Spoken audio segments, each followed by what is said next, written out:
For the summer, we began a series last week on the idea of wisdom and living wisely in an age of folly. How do we go about living our lives wisely in response to what we understand wisdom is in the times in which we live?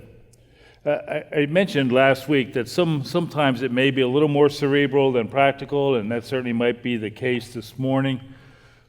But to help us to understand that if we're going to be wise, if we're going to understand wisdom, then we need to have a good foundation for at least understanding what biblical wisdom is all about. And so that's the purpose this morning, and hopefully to continue to build that foundation. I want to pick up on the definition of wisdom that we used last week, and what I did was actually went back and took that working definition and then enhanced it a little bit with something that was part of the discussion last week. That wisdom living is living life in correspondence to reality and in distinction to alternative realities which are identified as folly. Biblical reality is a worldview that sees both the natural and the supernatural world and the relationship between the two in order to understand and then live in the world as it actually is. And so we said is that wisdom isn't just understanding the world that we see. It isn't just saying that this is all that there is, that this is reality. Now, wisdom from a biblical point of view recognizes that there is a supernatural world as well as the natural. Certainly, as a part of that supernatural world, we believe in the existence of God. And then there are spiritual entities, a spiritual realm. And in order to live wisely, you must recognize that there are the two realms, both the supernatural and the natural realm, and the correspondence of the two. How do we live in relationship to both?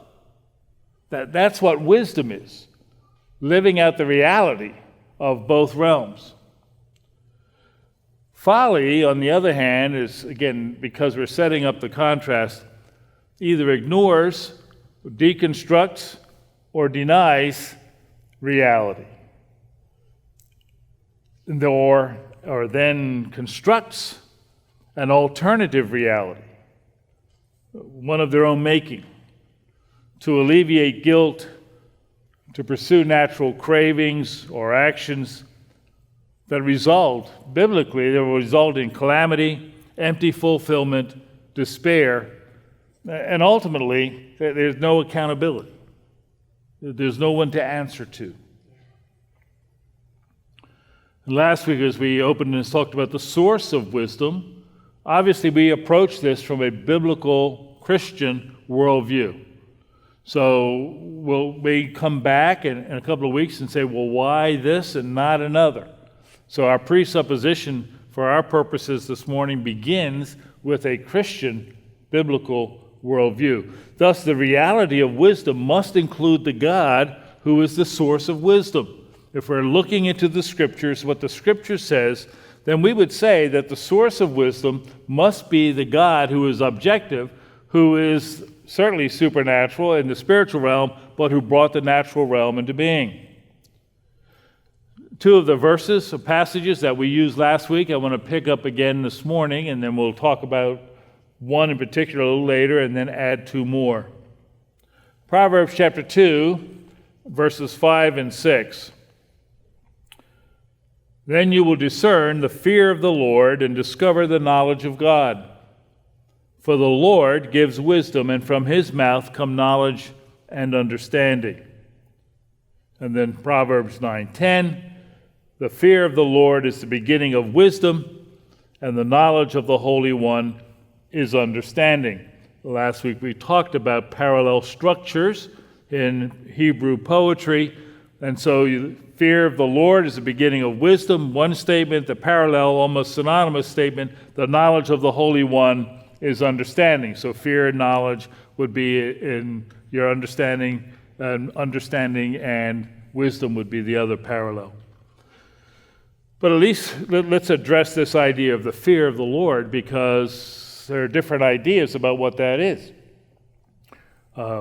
Someone has described the idea of fear of the Lord as being along a continuum somewhere between absolute terror, or ultimate terror, that is fear of the Lord, and respect or reverence. Too often, though, mostly in our circles, we place the emphasis on the respect or the reverence and say we don't have to fear God at all. That's not a biblical view. Neither is it the biblical view that we ought to be in abject terror of God. But somewhere along that line, the continuum between the two, lies what biblical fear of the Lord is.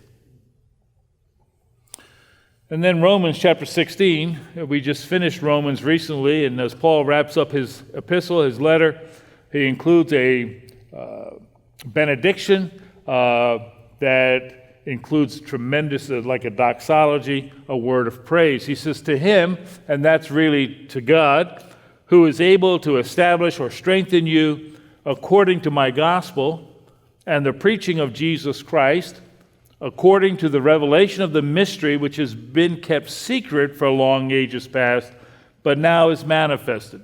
Remember, wisdom is the idea of coming to know that which might even be unseen, insights into the unseen.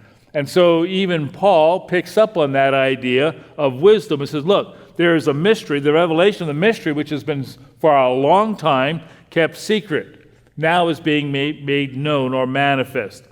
And by the scriptures of the prophets, according to the commandment of the eternal God, has been made known to the nations, leading to the obedience of faith to the only wise God. Through Jesus Christ be the glory forever. Amen. And then a return to the Old Testament, back to Psalm 14. Let's talk about the antithesis. Psalm 14, verses 1 to 3. The fool has said in his heart, there is no God. Now we need to understand that that is not a statement of atheism. If you place Psalm 14 in its historical context, the peoples of the world were not atheists. Okay. Other peoples, other nations believed in a God. They believed in a supernatural world. They believed in multiple gods. So as the psalmist writes this, he's not saying that, okay, the atheist is the fool. No, he's setting this in contrast to the worship of Israel and the true God of Israel. So the fool has said in his heart, there is no God, is the one who denies the true God. May worship other gods, but does not know, does not worship the Most High God.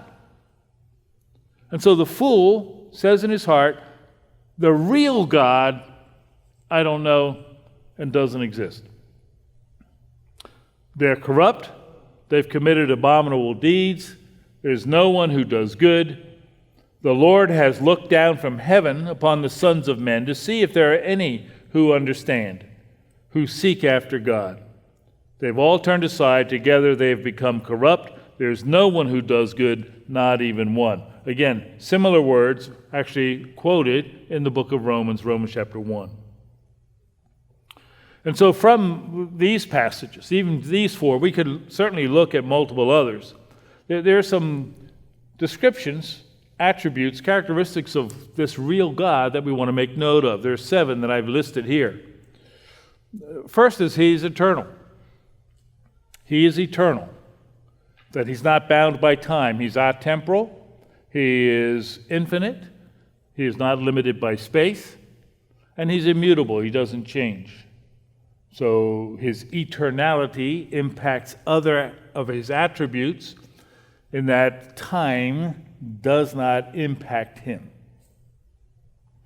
or His character or His attributes. But He makes Himself known. For us to know an eternal God, a God who is totally transcendent above all of creation, He must by His own will, by His own choice, by His own freedom, choose to make Himself known to us. And that's what He's done. He has revealed himself to make himself known. He's manifested himself. Through creation, he's manifested himself, made himself known through the Scriptures. The Scriptures point us to who God is, what he's like. He's unique, the only God. And again, set this in contrast to the times in which the Old Testament was written. That the nations had multiple gods. There are deities everywhere. But there's something about this God, that he is the only God, the unique God. You see, even today, if you go to India and you say, I worship God, the question that comes on the heels of that is, which one? We got 3 million. You say, well, we're talking about the God of heaven who did this. And he said, okay, we'll believe him and add him to the list. No, he's not added to the list. This is a unique one, the only one, the one true God. He's distinct. And I'm going to come back to that thought in a moment. He defines good and evil. So Psalm 14, as he looks down and he sees, he determines good and evil. He sees who's good. He says that the thoughts and actions of men are evil. So God is the one who defines both good and evil. There is an objective standard for what is good, what is evil. And this transcendent God acts in history. He's not merely transcendent, but God acts. He steps into time, and he acts in history. So you see the mighty works of God throughout the Scriptures, the Old Testament, where the people of Israel are told to remember the acts and the works of God because God steps into time and he acts. Certainly, the most important, and I'll use that qualitatively, act of God stepping into history is the incarnation. God became man. But it's not merely that he acts in history, it's that he directs history. He directs history to a purposeful, designed end. He has a purpose, and he is working his will in history to accomplish that purposeful end. Why do we take the time to say, well, this we know? We've heard this, we know this. Why? About 15 years ago, two scholars were charged with a task to undergo a rather extensive study. Christian Smith and Melinda Denton began this study looking at the spiritual lives of American teenagers. So that study began prior to 2005, but in 2005 they released that study in the book Soul Searching: The Religious and Spiritual Lives of American Teenagers. As a result of their study, through the course of their study, they were trying to summarize where teens are at. And they coined this term, moral therapeutic deism. Okay? Moral therapeutic deism. In describing that, this is what they say: it's belief in a particular kind of God. So it's not merely 18th century philosophical deism. This is a little different, nuanced deism. Belief in a particular kind of God, one who exists, created the world, and defines our general moral order, but not one who is particularly personally involved in one's affairs, especially affairs in which one would prefer not to have God involved. Most of the time, the God of this faith keeps a safe distance. Not involved. He's up there, he's watching over. He is often described as watching over everything from above and the creator of everything, and it's just up there controlling everything. He's like, okay, I'm going to make sure everything just kind of runs along. And there were 5 general principles that they looked at and said, okay, these are these principles that govern this moral therapeutic deism. A God who created and orders the world and watches over human life on earth. God wants people to be good, nice, fair to each other, as taught in the Bible, but also by other world religions. The central goal of life is to be happy and to feel good about yourself. Fourthly, God does not need to be particularly involved in one's life except when God is needed to resolve a problem. So God, okay, you're up there. If I need you, I'll call 911 spiritually, and you come and kind of bail me out. And then good people go to heaven when they die. This study was done amongst 13 to 18-year-olds back in, like I said, the early part of this century. The results published in 2005. This study was conducted amongst not only kids who didn't go to church, but kids who did go to churches. Many of them may have been liberal, mainline type churches. But before we point the finger out there, they were also done in churches like Faith Bible Church. Kids like who attended here.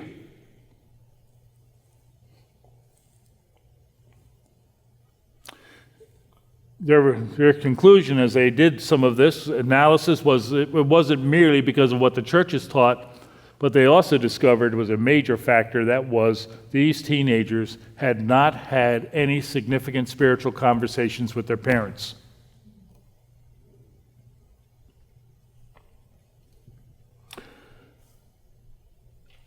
That was 15 years ago. About 5 years later, Christian Smith went back and they did a survey again of some of those students who they'd interviewed 5 years previously. This is from Al Mohler's work, The Gathering Storm, in which he pulls from Christian Smith's work, Souls in Transition, the religious and spiritual lives of emerging adults. Notice the change in the title. Adolescents, teens, 2005, now emerging adults, because this is 5 years later. These are no longer teens, they're now adults. Mohler says, Smith argues that this generation has difficulty imagining any objective reality beyond the self. As he explained, and he's quoting from Smith, most have great difficulty grasping the idea that a reality that is objective to their own awareness or construction of it may exist, that could have a significant bearing on their lives. To all this, he adds that these emerging adults are actually soft ontological anti-realists, epistemological skeptics, and perspectivalists, although few have any conscious idea of what those terms mean. That's 10 years ago. So, in 2005, adolescents. 2010, emerging adults who were called 20-somethings. 10 years now, 20-somethings are 30-somethings. You want to see where this is on display? Watch the news tonight. I'd say pick up the newspaper tomorrow, but nobody reads a newspaper. So wherever your news source is, look at the news. The 30-somethings. And what ought to be somewhat frightening is 30-somethings are the next generation of your cultural, political leaders. And what do they believe? What's their framework?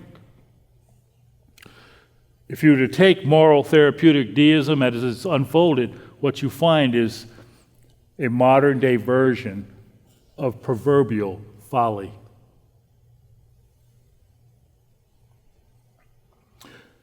This is why we need to take the time to understand what we were arguing in terms of theism.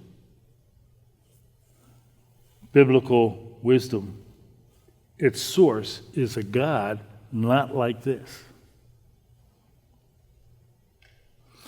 If you come up with a better term, I will be welcome. I'll welcome it. I used this term to describe the antithetical, that is distinctive, redemptive theism. Distinctive, redemptive theism. Come back to that passage, Proverbs chapter 9 and verse 10. Just this one passage. The fear of the Lord is the beginning of wisdom, and the knowledge of the Holy One is understanding. That parallel structure is there. The fear of the Lord and the Holy One, wisdom and understanding. So let's take Holy One and Lord, just those two terms. The God of theism, Christian theism, biblical theism, is identified as the Holy One. When you think of the Holy One, and we've sung about that this morning, our tendency is automatically to go to his moral purity. The moral God. That's not the primary meaning of his holiness. The word holy means to be set apart.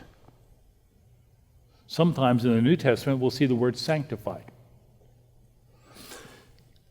God is set apart,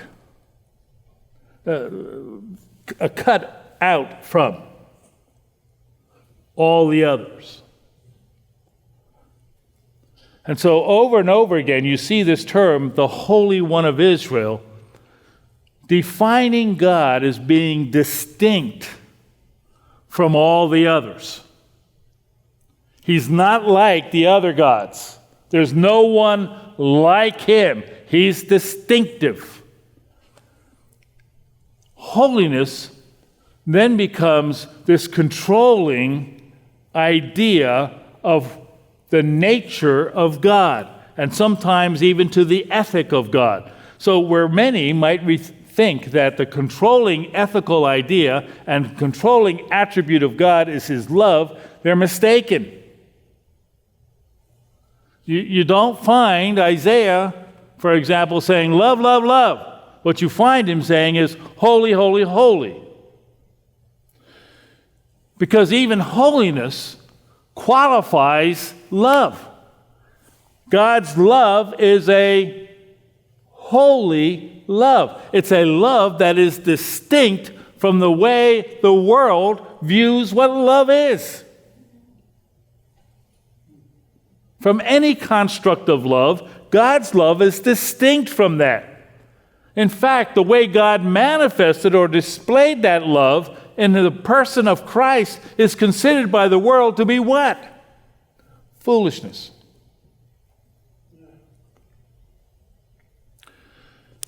So when you look into the Old Testament, like the book of Leviticus, Leviticus isn't about what foods you can eat and not eat, or how to dress, what not to wear. The theme, the main idea of the book of Leviticus is holiness.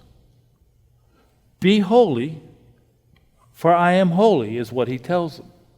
And he gives them some ways in which the people of Israel were to live distinctly from the other nations. Be distinct from the other nations. Why? Because the God who you worship is distinct. That's what he's saying. And Peter picks up on that in 1 Peter. When he writes to the church, he says, hey, be holy, even as I am holy. And he's quoting from Leviticus. And he's saying to us, listen, be distinct. Live distinctive lives. Let your ethics, your morality, let how you live your life be distinctive, because the God whom you worship is distinct. Your wisdom is a distinct wisdom, not the wisdom of this world. He's the Lord. One of the interesting things about the book of Proverbs is you see the name of God, primarily this name, Yahweh, throughout the first 9 chapters of the book of Proverbs. From chapter 10 on, you don't see the name of God hardly at all, if at all. And some have raised objections to that. And if you understand that in the first 9 chapters, he's really laying out a foundation, much like what we're doing right now. So if you want to be wise, ultimately this wisdom comes from the Lord. The Lord is this holy name. This is the distinct name of God. It's the name Yahweh, which expresses his eternality, the I am. It expresses his self-sufficiency. It expresses his immutability. All those qualities you see in this name, the Yahweh, the I am, the distinct God of Israel. But this name is also used to speak of God's covenant. When God enters into covenants with his people, this is the name of the covenant-keeping God. Why is that significant? Because covenant-keeping gods must enter into human experience and time. In order for God to make covenants with us, that means God must interact in time. He must act in time. But in order to make sure that his covenants are kept and that are faithfully fulfilling their purposes, that purposeful end, he must not only act in time, he must direct history, those acts in time, to accomplish that purpose so that he remains faithful to his covenant. That is called providence. Providence. My favorite description of providence comes from a work by Carl Henry. Carl Henry was a leading theologian of the 20th century. If you're familiar with the magazine Christianity Today, Dr. Henry was one of the founders of that magazine. His magnum opus work is a 6-volume theology of God in Revelation, and in the last volume, he has this statement about providence. The biblical view of providence is dramatically specific. It unqualifiedly affirms particular divine providence. That is, God works out his purposes not merely in life's generalities, but in the details and in the minutiae of life as well. The Bible relates to divine providence not only general and universal structures. It's not merely that God is up there, somewhere, watching, maybe controlling or whatever, from maintaining, not that, but also personal experiences. Nothing falls outside God's will and concern. Not just the mass of humanity, but each individual is significant to God. Every life matters because you're significant to God. Because God is involved in not only the big picture, but the individual. And so are life's particularities. Since all things fall within God's purview, even seemingly chance events should be considered divine providences. The inside cover of the bulletin contains a section out of J.I. Packer's work, written before 2005, but Knowing God. And in his chapter on God Only Wise, the wisdom of God, he writes this: misunderstanding what the Bible means when it says that God is love, they think that God intends a trouble-free life for all, irrespective of their moral and spiritual state. And hence they conclude that anything painful and upsetting, illness, accident, injury, loss of job, the suffering of a loved one, indicates either that God's wisdom or his power, or both, have broken down, or that God, after all, doesn't exist. But this idea of God's intention is a complete mistake. God's wisdom is not and never was pledged to keep a fallen world happy. God's design is not for us to be happy. God's design is for us to be holy. And it has an end in view.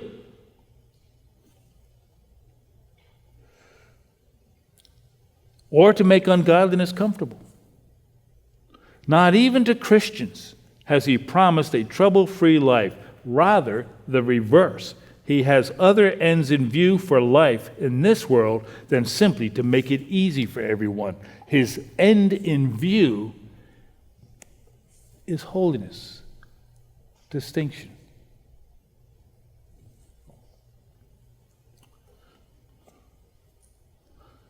What we see today in moral therapeutic deism is the denial of providence. Two other sociologists have done a study far more recently where they've looked at culture, and they've broken cultures down into three. There's the culture of dignity, the culture of honor, and the third is the culture of victimization. The culture of dignity is closer to what Christianity is, although it doesn't contain the idea of honor too. But the significance and dignity of people, your identity. But you can guess which one is the prominent culture today. The culture of victimization.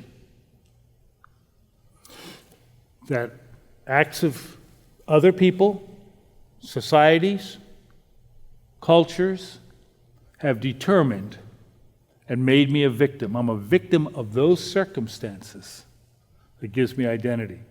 When you move yourself to the realm of the victim, you are now denying the providence of God.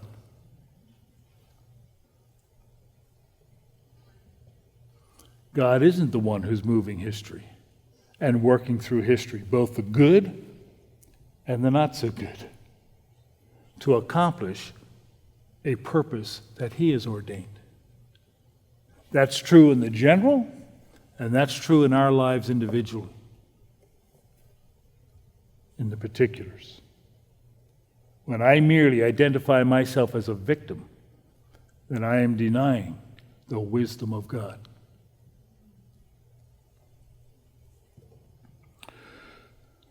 Wisdom, that distinctive redemptive theism, is a wisdom that is true. Wisdom that is true by necessity must correspond to the God who's real. It must. A wise person describes an individual who possesses moral insight and skill in deciding practical issues of conduct derived from their personal knowledge of God, this God who has made himself known, and his design for life, my life, and your life in this real world. As we live our lives, we are to live wisely in an age of folly. Live wise lives that are distinct in relationship to the God who is faithful in keeping his word.